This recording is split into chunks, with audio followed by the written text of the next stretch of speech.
I'm Kyra Haglund. I'm originally from a small and sweet town in western New York, Jamestown, New York. And I'm currently a resident of Los Angeles. Yoga found me in literally my early 20s, probably 20 years old, very much in my head. I was introduced to it and was really fascinated by it when I was living overseas in Nepal.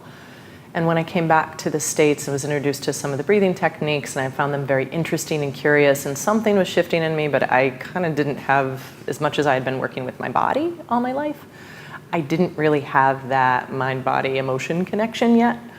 And I was really curious. I was actually bartending when I started my first teacher training.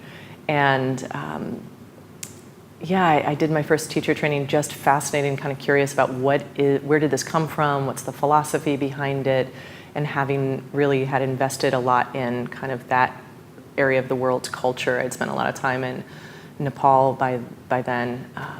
I just wanted to know more. So that was the beginning of it. And then I remember standing in tree pose in a Bikram class, of all places, looking in the mirror and being like, oh my gosh, I think I just saw myself in a totally different way, and was like, what? So that was also, I remember a pivotal moment of being like, this is really kind of incredible stuff. I feel really blessed to have had the guidance of the teachers that I've had in my life for various different reasons, and some of them include the Ashtanga teachers, Patabi Joyce and Sharat. And then also my other teacher in Mysore, V. Venkatesh of Atma Vikasa. He was very transformative or very influential in helping me realize I could be a little bit quieter. Eric Schiffman's been a big influence, although I haven't practiced with him a lot. Max Strom was a big teacher for me. Nancy Goodstein, Sherry Friedrichsen at the Himalayan Institute. And I have to say, even though they're not yoga teachers, Peter Levine, who's really the founder of Somatic Experiencing, who integrates and has really opened up the world of healing to also movement therapies, has been a huge guide in so many ways in his work, and Pat Ogden, who does very similar sensory motor integration, who was a yoga teacher herself at one time. They continue to be guides in this field for me. This is a big question, but that I still feel like I'm in the process of a little bit unraveling. But I guess at the heart of it, what inspired me to become a clinical social worker on top of a yoga teacher is that I gained a lot of access to more health and stability and sense of self through my practice, and saw how valuable that could be in terms of the rest of my life. And I believe that health and well-being and just wellness is a natural, or is just a human right. So when I started looking at our internal processes and getting interested in just the deeper layers of the work that yoga, first of all opens up, it really brought me more into the mental health stream. And then social work just made so much sense because it really takes a person in community or person in environment approach. It doesn't, isolate just the individual. It really, it looks at us in communication, in relationship to one another in our space. So I wanted to figure out how to offer my small contribution of how do we make this more accessible? How do we make wellness more accessible? And what really is at the root of wellness for people, which is still a work in progress. I think I'm always really surprised at the shared humanity. I kind of came into my curiosity of yoga from more of a cultural anthropology perspective of really looking at the differences of all of us. And I do think that that's so relevant and so essential for us to look at, particularly, walking into different communities. I mean, I'm a tall, white, blonde girl, and I hold certain projections, and walking into different communities, it's essential for me to be aware of like the implicit bias and everything else. So that being said, I get it. And there's also this shared kind of humanity that comes when you really just kind of work like nervous system to nervous system. You realize like, oh my gosh, we're animals. Like we're connecting, and we're not only animals, but we're also kind of like spirits or these energy bodies. And having such differences of whether it's economic background or age or whatever. So one story that comes to mind is I was trying to support a trauma-informed yoga program down in Skid Row where I was working for the last couple of years, and there was this one drop-in center, and he had to be in his probably early 60s, but it was like a hard 60s, like the guy had lived and was not in good condition, just felt like tight and achy, and he reluctantly kind of came in order to get a signature. And we did just a little bit of work, and like him being able to take off his shoes, and he was even like doing a little self-massage, and we did some cobra poses. And I remember he was in cobra pose and he's like, oh, we're getting the old out. And it was just so great because there was like so much joy. He's like, I love this. And he came back every week. He was the only one that came back. But it was like this older like African-American veteran in Skid Row, and I were like, yes, I feel better too. And it was just such like a lovely reminder of like, oh yeah, when we peel away some of the surface level stuff and stresses we all deal with, it's like, I want to feel a little bit more rejuvenated.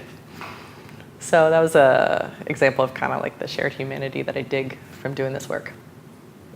So this is actually something that's been on my mind a bit because I've been teaching more and more about a trauma-informed approach in the classroom, and it does take a different approach than maybe a more classical style of just really short commands. When you're working with trauma, so much of it is relational, and I would tell teachers to start to just look at how much respect they offer their students in terms of their own personal space. So part of that comes in terms of how I language a practice, where there's going to be more permissive language of allow, consider, maybe, and also more invitational is like when you're ready, which I think is definitely a shift from a normal class. It just gives people permission to actually feel themselves, because in trauma, they don't have options. Your option to protect yourself was shut down, and that literally creates a stuck, trapped sensation for most people. Also, ask permission. Ask permission and have that respect for your student of introduce yourself. So anything that's going to help create safety, and part of that is in relationship. There's a lot of teachers who will come up and without having asked a student if there's any injuries or even introducing themselves or looking the student in the face, they'll just make an adjustment and put their hands on another body. I don't think adjustments are wrong by any means. I think they can be very helpful. But at a certain point, there should just be a foundational understanding that if creating the relationship is the most important, and making sure somebody's okay with having touch. And you're also creating enough space for them to say no. Because sometimes we'll say, can I adjust you? And we just assume they're going to say yes and don't leave a lot of space. Or they'll say yes, and we're not listening to their body language. So being able to pay attention to body language, have respect, give permission, knowing that how you use your voice, how you use your gaze, what sort of words you use, if you're commanding someone or if you're giving space, how close you get to someone, if you're behind them or in front of them, all has a very real and very deep impact on someone's nervous system and whether or not they feel safe or not. So just know that you actually have a lot of influence over how somebody is, experiencing their practice, and being able to just, give a little room for them to be able to experience and back off or engage as they need. And just, in that relationship, being as supportive as you can.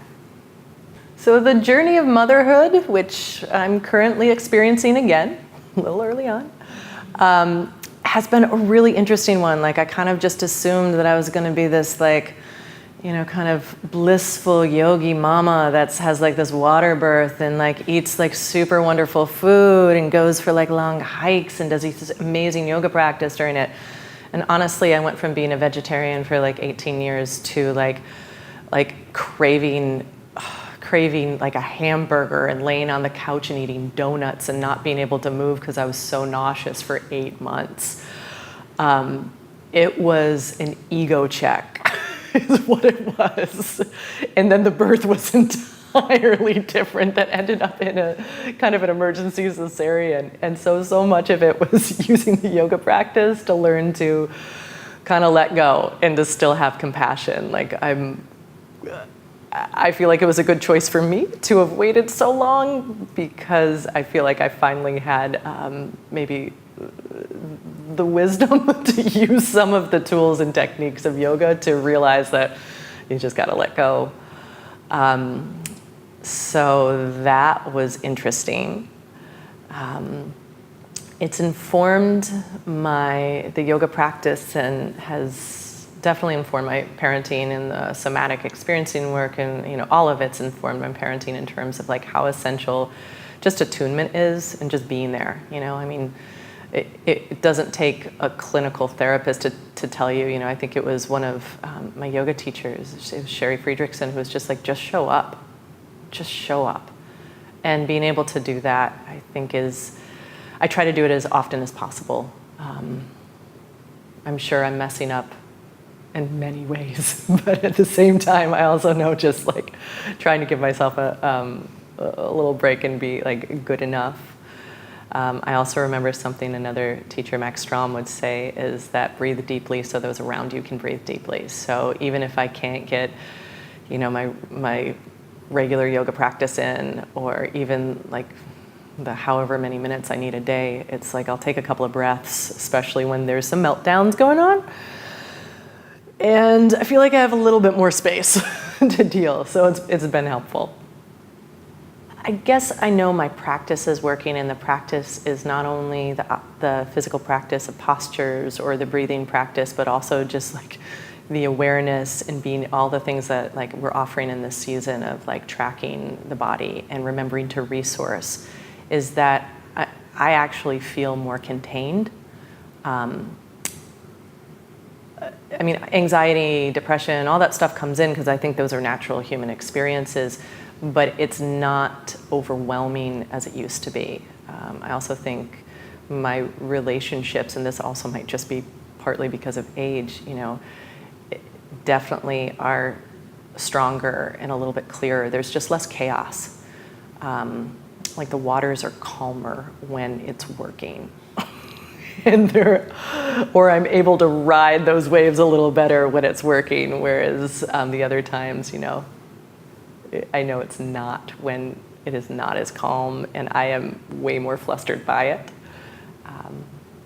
Yeah, I think that's it.